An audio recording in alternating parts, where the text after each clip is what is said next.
প্রাচী তার বাপের বাড়ি থেকে শ্বশুর বাড়ি যাবে বলে তৈরি হয়ে বাইরে এলো। আচ্ছা মা, আমি তাহলে আসছি।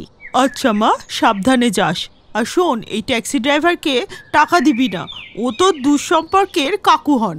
আর হ্যাঁ, গরমকাল তো, তাই জল তেষ্টা পেলে কিনে খাবি না, কিন্তু কারোর কাছ থেকে চেয়ে খেয়ে নিবি। এটা ঠিকই বলেছ মা। ঠিক আছে, আমি আসছি। প্রাচীর মধ্যে ওর কিপ্টে মায়ের সমস্ত গুণই ছিল। প্রাচীর বাপের বাড়ি হোক বা শ্বশুর বাড়ি, কোনোখানেই পয়সার অভাব ছিল না। কিন্তু তা সত্ত্বেও ওদের মধ্যে কিপটামি ঠুসে ঠুসে ভরা ছিল। যথেষ্ট পয়সা থাকা সত্ত্বেও প্রাচী আর তার মা খুবই কিপটে ছিল। যাই হোক, এর কিছুক্ষণ পরেই প্রাচী গাড়ি করে তার শ্বশুরবাড়ি পৌঁছে গেল। ওখানে পৌঁছে গাড়ি থেকে নামার সময় ওর 7 বছরের ছেলে বান্টি বলল, ও মা, কি গরম লাগছে। ওই দেখো সামনে আইসক্রিম আলা, একটু আইসক্রিম কিনে দাও না। কোনো দরকার নেই বেকার পয়সা খরচা করার।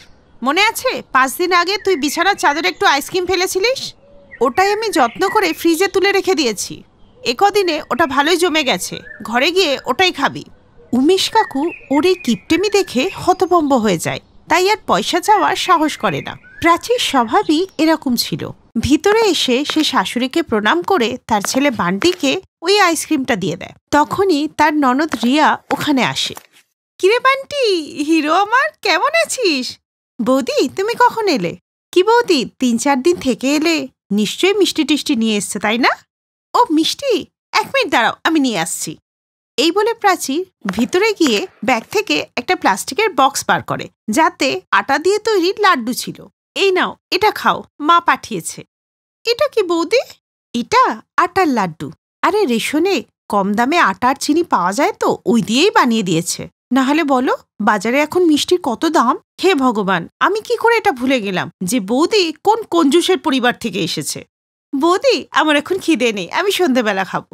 অদ্ভুত তো, এখনই তো মিষ্টি মিষ্টি করে মরছিল। প্রাচীর এই কাণ্ড দেখে ও শাশুড়ি আর ননদ একে অপরকে দেখছিল। এরপর সে ঘরে চলে যায়। সন্ধেবেলায় সে 5 জনের খাবার বানাতে রান্নাঘরে যায়। 5 জনের খাবারের জন্য সে একটা আলু, একটা পেঁয়াজ, একটা টমেটো কাটতে লাগলো।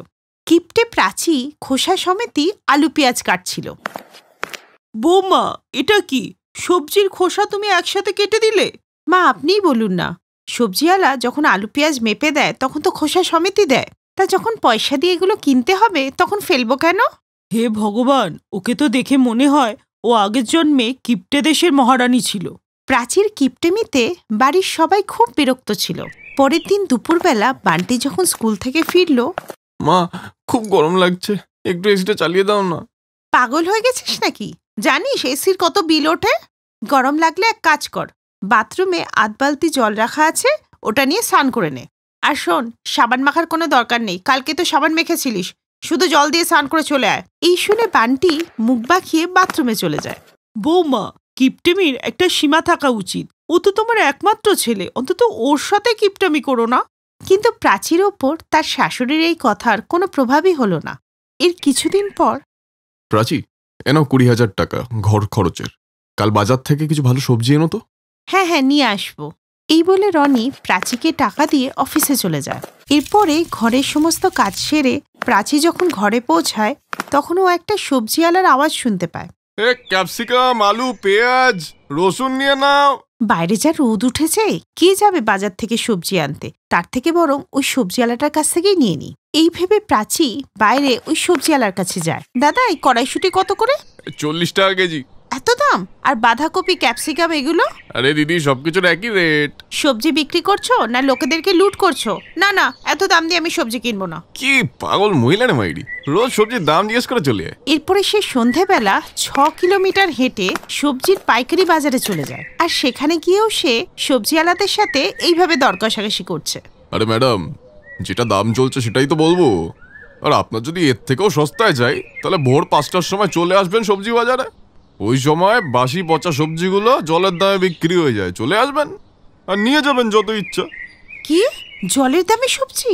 এসব ভাবতে ভাবতে প্রাচী বাড়িতে ফিরে আসে আর পরের দিন ভোর 4:30 উঠে আবার ওই সবজি বাজারে যায়। আর ওখানকার সস্তার দাম শুনে ও অবাক হয়ে যায়। সব সবজি 5 টাকা কিলো। কি, মাত্র 5 টাকা কিলো? হে ভগবান, এ তো লটারি লেগে গেল।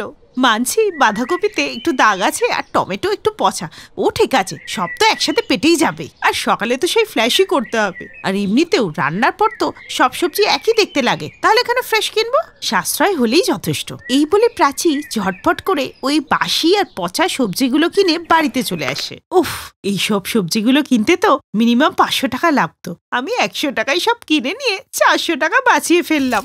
তারপর ওই সবজি বানিয়ে সবাইকে খেতে দিল। প্রথম দিন ওই সবজি খেতে সবার একটু বাজে লাগলেও কেউ কিছু বলেনি, কিন্তু পরের দিন থেকে ও রোজই এমনটা করতে লাগলো। মা, কি বাজে গন্ধ, আমি এই সবজি খাবো না। চুপ কর বান্টি, খাবার সময় বেশি মেজাজ করতে নেই, যা দিয়েছি চুপ করে খা। হ্যাঁ বৌদি, সবজিতে কোনো স্বাদ আসছে না। এত বড়লোক বাড়ির মেয়ে আর কি কিপটে বুদ্ধি! নিশ্চয়ই এই সবজি কেনার সময়ও বৌমা কোনো কিপটেমি করেছে। এবার কিছু বললে সবাই বলবে আমি বকাঝকা করি, তাই বাবা চুপচাপ খেয়ে নি। এইভাবেই বেশ কিছুদিন পর্যন্ত এমনটাই চলতে লাগলো।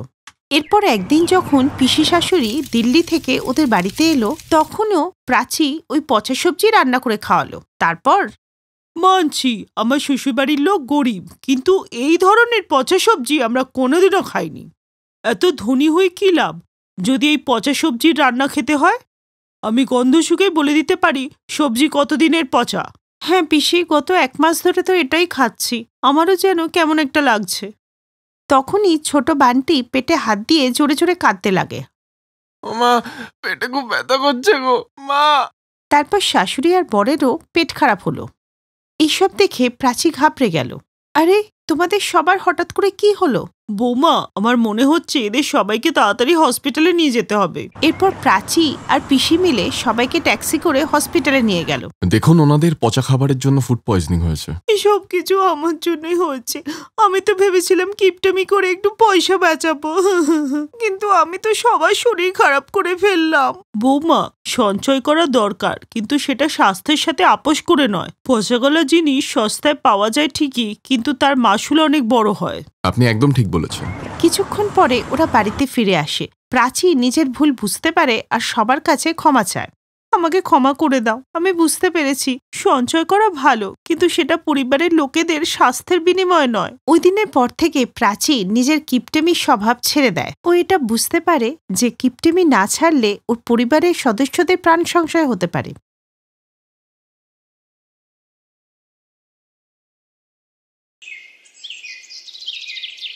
ওহ, আজকে না বিগ বসের ফাইনাল দেখতেই হবে। না না, আজকে আমার সিরিয়ালের ইম্পর্টেন্ট এপিসোড, ওটা দেখতেই হবে, মিস করা যাবে না। না, আজকে ইন্ডিয়া পাকিস্তানের ম্যাচ আছে, আমি ওটা দেখব। না না, আজকে আমার ফেভারিট মুভি আছে, আমি ওটাই দেখব, বলে দিলাম। কিন্তু ওদের 4 জনের মধ্যে টিভি দেখা নিয়ে যুদ্ধ বেঁধে যায়, আর ওদের চিৎকার শুনে ওদের শাশুড়ি সরলা ওখানে চলে আসে। আরে চুপ করো বলছি তোমাদেরকে, তোমাদের মধ্যে তো লজ্জা বলতে কোনো জিনিসই নেই, সব সময় টিভির জন্য লড়াই করো। আজকে তোমরা কেউ টিভি দেখবে না, সৎসঙ্গের প্রোগ্রাম আছে টিভিতে, আমি আজকে টিভি দেখবো, দাও রিমোট আমাকে, আর তোমরা সব কাজে যাও। সরলা ওদের কাছ থেকে রিমোট নিয়ে নেয় আর নিজের পছন্দের প্রোগ্রাম দেখতে বসে যায়। এর কিছুদিন পর, এই তোমরা আজকে আমাকে যদি ইন্ডিয়া পাকিস্তানের ম্যাচটা দেখতে দিতে, তোমাদের কি ক্ষতি হতো? তোমাদের সিরিয়াল তো রোজই আসে। আর আমার যে আজকে বিগ বসের ফাইনালটা দেখা হলো না। আর এই পায়েল, তুমি বারবার যে ম্যাচ দেখার কথা বলো, তুমি জানো যে 1 ওভারে কটা বল হয়? আরে চুপ করো, না হলে মা এসে যে রান্নাঘর থেকে আমাদের বার করে দেবে। এই জন্যই তো আমি বলছি যে এসব বাদ দিয়ে কমেডির কিছু জিনিস দেখো, তাতে আর লড়াই হবে না। আরে আমাদের ঘর কমেডির থেকে কিছু কম আছে নাকি? এটাই দেখে নাও, তাতেই হবে। এই শুনে 4 জনই হাসতে লাগলো। আর বাইরে হলে বসে সরলা দেবী বললেন, আরে আবার তোমরা হাসাহাসি করছো কেন? তাড়াতাড়ি সব রান্না করো। এদের বোঝাও যায় না বাবা, কখনো ঝগড়া করে আবার কখনো হাসাহাসি করে। এইভাবেই শর্মা পরিবারের বউদের দিন কাটছিল। এরকমই একদিন ওদের শাশুড়ি বলল, তোমরা 4 বউ কান খুলে শুনে নাও, কালকে তোমাদের মাসি শাশুড়ি আর মাসি শ্বশুর আসছেন। ওদের সামনে তোমরা 4 বউ একদম ঝগড়া করবে না, আর না এই ব্যাপারে কোনো কথা বলবে। মা, আমি তো কখনো কখনো শুধু ম্যাচই দেখি, আর না হলে টিভি কোথায় দেখি। হ্যাঁ তো, আমিও তো কখনো কখনো নিজের ইচ্ছা মতো দেখতে পাই। ই বাবা, কি মিথ্যেবাদী রে! যেই টিভি অন হয় অমনি জিনের মতো এসে হাজির হয়। হ্যাঁ, আর একজন আমি আছি যে কারোর হাত থেকে রিমোট নিতে পারি না। এই চুপ কর তো তুই। টিভিটা চালু হলেই তুই তো রিমোটের ওপর নাগনের মতো বসে পড়িস। হ্যাঁ, এইভাবেই অনেকক্ষণ ধরে ওদের চারজনের ঝগড়া চলতেই থাকে। ওদের ঝগড়া মেটাতে মেটাতে আমি নয় একদিন পৃথিবী থেকে মিটে যাব, কিচ্ছু হবে না ওদের। পরের দিন সরলা দেবীর বোন আর জামাইবাবু ওদের বাড়িতে আসে। আরে বারে সরলা, তুই তো ঘর খুব সুন্দর করে গুছিয়ে রেখেছিস। আরে এসব তো আমার বৌমারাই করে, ওরা এসব বাড়িঘর গুছিয়ে রাখে। আচ্ছা, তো তোর চার বউরা কোথায় রে? রান্নাঘরেই আছে, আর কোথায় যাবে? ডাকছি। পায়েল, টিনা, অনুরাধা, রূপালী, তোমরা সবাই এদিকে এসো। শাশুড়ির কথা শুনে চার বউ বাইরে এলো আর তার মাসি শ্বশুর আর মাসি শাশুড়িকে প্রণাম করলো। বাবা, কি সংস্কারী সব বৌমারা, রূপ গুণ সবই আছে ওদের। আরে টিভিটা চলতে দাও না, তারপর সব সংস্কার বেরিয়ে যাবে। তুমি নিশ্চয়ই কোনো পুণ্যি করেছ, তাই এত ভালো বৌমা পেয়েছ। ওরা দুজন কথা বলছিল, তখনই অনুরাধা ওখানে এলো। মা, মাসি, মেশো, সবাই চলো, খাবার রেডি, চলো চলো তাড়াতাড়ি। খাবার খেয়ে মা আর মাসি বাইরে ঘুরতে চলে যায় আর মেশোমশাই টিভি দেখতে লাগেন। তখনই সুযোগ বুঝে পায়েল ওখানে আসে। আরে মেশো, তুমি নিউজ দেখছো কেন? ওখানে তো একই খবর বারবার ঘুরিয়ে ফিরিয়ে দেখায়। শোনো না, এখন টেস্ট ম্যাচ চলছে, ওই চ্যানেলটা দাও না, একটু দেখি। মনোহর চ্যানেল পাল্টে দেয়। তখনই ওখানে টিনা চলে আসে। আরে কি এই ফালতু ম্যাচ দেখছো? স্টার প্লাসে ভালো সিরিয়াল চলছে, একটু দিয়ে দাও না চ্যানেলটা। আসলে না, আজকে না মেশো ওই বাড়ির বউটা পালিয়ে যাবে, ওই সিরিয়ালটা দেখবো। মনোহর আর একবার চ্যানেলটা পাল্টে দেয়, তাতে পায়েলের মুখ ভার হয়ে যায়। আর ওই সময় ওখানে রূপালী চলে আসে। আরে মেশোমশাই, এসব বেকার, আপনি না রিয়ালিটি শোটা দিয়ে দিন। দিত মনোহর আবার চ্যানেল পাল্টে দেয় আর তখনই সেখানে অনুরাধা চলে আসে। মেশোমশাই, আজকে না সালমান খানের একটা সিনেমা আসবে, ওই চ্যানেলটা দিয়ে দিন না। মনোহর আবার চ্যানেল পাল্টালো। মেশোমশাই, এসব বাদ দিন তো, আমার সিরিয়ালটা চালিয়ে দিন তো। না না, ম্যাচ না, রিয়েলিটি শো না, সিনেমা। এইভাবে ওদের চারজনের মধ্যে আবার লড়াই শুরু হয়ে যায়। মনোহর ওদের অনেক চুপ করাবার চেষ্টা করে, কিন্তু ওরা কেউই ওনার কথা পাত্তাই দেয় না। আর আওয়াজ এত জোরে হয় যে বাইরে সরলা দেবীর কানে পৌঁছে যায়।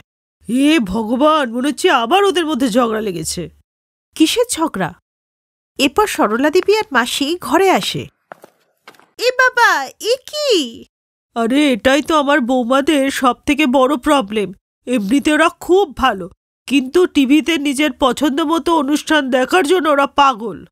আরে তবে তুমি চারজনের জন্য আলাদা টিভি এনে দাও না। আমি আমার ছেলে অশোককে বলে 4টে টিভির ব্যবস্থা করিয়ে দিচ্ছি। তোকে অনেক ধন্যবাদ রে, বিলটা পাঠিয়ে দিতে বলিস, আমি ছেলেদের বলে অ্যাকাউন্টে টাকা পাঠিয়ে দেব। পরের দিন মাসি আর মেশো নিজেদের বাড়িতে চলে যায় আর অন্যদিকে চার বউয়ের ঘরে আলাদা আলাদা টিভি এসে যায়। কিন্তু ওরা মজা পাচ্ছিল না, ওরা কিছু না কিছু মিস করছিল। পরের দিন সরলা দেবী যখন নিজের ঘরে ছিল, তখন সে হল থেকে চেঁচামেচির আওয়াজ শুনে বাইরে বেরিয়ে দেখে। আরে এখন কেন লড়াই করছো? তোমাদের সবারই তো আলাদা আলাদা টিভি হয়ে গেছে। না মা, লড়াই করা ছাড়া আমরা 20 মিনিটে বেশি টিভি দেখতে পারি না, আর ঝগড়া না করে তো থাকতেই পারবো না। তাই আমরা এই টিভিতেই দেখব, কিন্তু সবার আগে আমার পছন্দের টিভি চলবে। না আমি আমার পছন্দের দেখব। আরে আমি কি এখানে কারোর মুখ দেখতে এসছি? আমি আমার পছন্দের দেখব। হ্যাঁ, আরে এইসব কথা তো আমার এই খরচা করাবার আগে তোমরা বলতে পারতে, তাই না? কিন্তু ওই চারজন নিজেদের মধ্যে ঝগড়া করতেই এত ব্যস্ত, কে আর সরলা দেবীর কথা শোনে। সরলা দেবী এক হাতে রিমোট আর এক হাত কপালে দিয়ে সোফায় বসে পড়ে। আর ওরা চার বৌমা এখনো পর্যন্ত ঝগড়া করে যাচ্ছে। Best buddies. হ্যালো ফ্রেন্ডস, এই ভিডিওটা দেখার জন্য ধন্যবাদ।